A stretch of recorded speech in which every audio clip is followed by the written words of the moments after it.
The observation deck of the Celestial Harmony hummed with the quiet tension of a crisis barely contained. Commander Tavrin stood before the viewing port, his forearms crossed in the traditional Kirathi gesture of deep contemplation.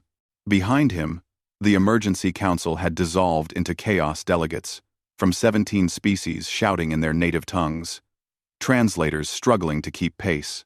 "The creature cannot be calmed," announced Ambassador Velshara, her crystalline form flickering with agitation.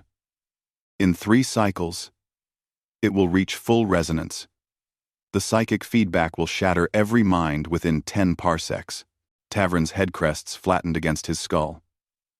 The cub, if such an innocent word could describe the entity currently contained in Holding Base 7, had been rescued from a dying star system. They had thought it abandoned, perhaps orphaned. They had been wrong. It was a void weaver, an ancient species whose emotional states could warp reality itself. And this one was inconsolable. "We should euthanize it," hissed the Velkron representative. "Mercy for the one, safety for the billions." Before Tavrin could respond, a quiet voice cut through the cacophony. "Let me try." Every eye, sensor, and perceptive organ turned toward the human.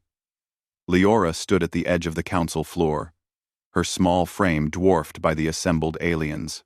She wore the simple gray uniform of a xenobiological support specialist, essentially a janitor for the exotic habitats aboard the station. No one had noticed her enter.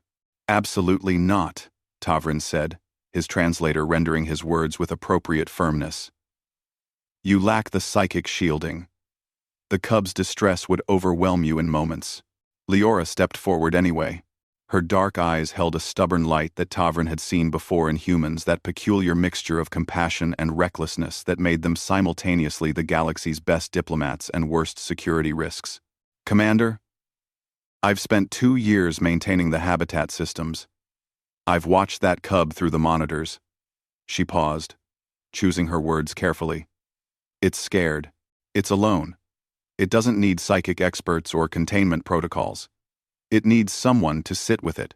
"It will kill you," Ambassador Velshara stated flatly. "Maybe," Leora acknowledged, "but I've read the reports. Every species you've sent in has approached this scientifically: sedatives, harmonic dampeners, neural recalibrators. No one has simply been there." Tavrin's translator couldn't quite capture the concept she emphasized. To simply exist alongside another being, without purpose or agenda. It was such a human notion. The silence stretched.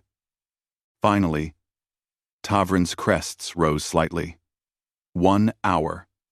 If there is no improvement, we proceed with alternative measures. Holding Bay 7 had been designed to contain cosmic anomalies, force fields layered upon force fields, reality anchors buried in the walls, emergency venting to hard vacuum ready at a moment's notice. At the center of this fortress of precaution, the Void Weaver cub huddled. It was perhaps 3 meters long, its form shifting between states of matter as its control slipped. Sometimes it appeared as a creature of living shadow, sometimes as a tangle of silver threads, sometimes as nothing more than a distortion in space where something should be. But always, it keened a sound that existed partly in normal space and partly in the realm of thought and emotion. Leora felt it the moment the containment door sealed behind her. Grief. Overwhelming, drowning grief. The cub had lost something, or someone, and the loss was tearing reality apart around it. Her knees almost buckled. The psychic weight was crushing. But Leora had lost people too. Her parents to a colony plague. Her brother to a navigational accident.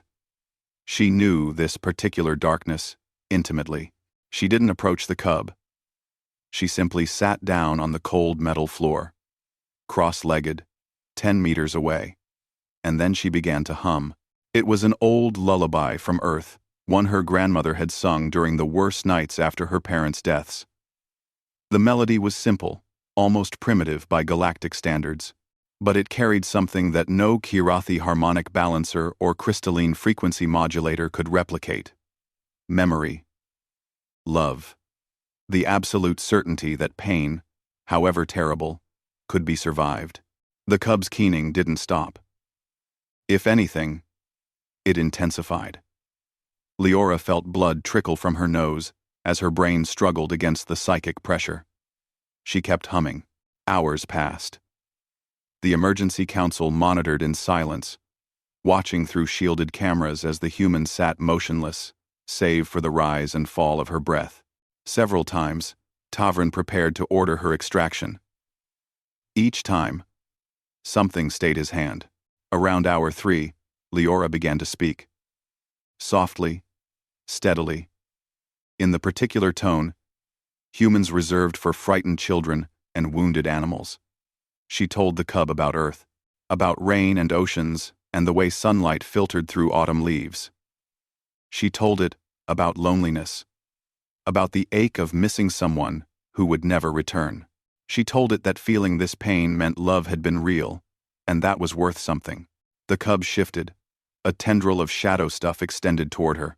Easy, Leora whispered. I'm right here. You're not alone.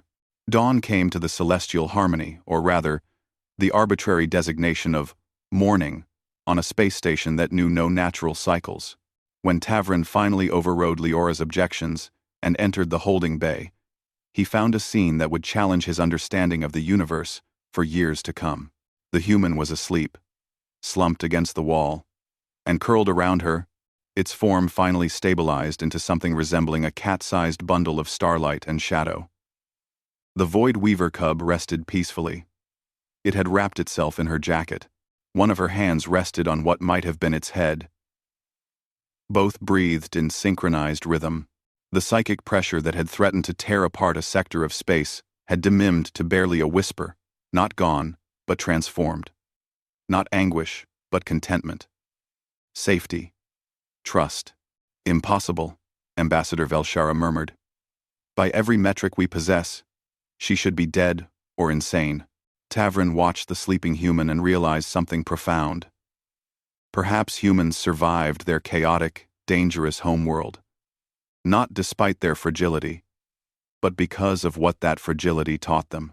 They knew suffering intimately. They knew loneliness. And so they had learned, over millions of years of evolution, to sit with pain their own, and others, until dawn came. Log this in the xenopsychology database, Tavrin said quietly. Humans possess a unique adaptation, the capacity to endure proximity to suffering without requiring solutions. They can simply be present. Leora stirred, blinking awake. The cub made a small, trilling sound almost like a purr and burrowed closer against her. She smiled tiredly up at Tavrin. See? He just needed someone to stay. In that moment, looking at this unremarkable human who had accomplished what the galaxy's finest minds could not, Tavrin understood why humanity was spreading through the stars despite every logical reason they shouldn't survive out here. They made lonely things feel less alone. And in a universe vast and cold beyond measure, that was the most powerful force of all.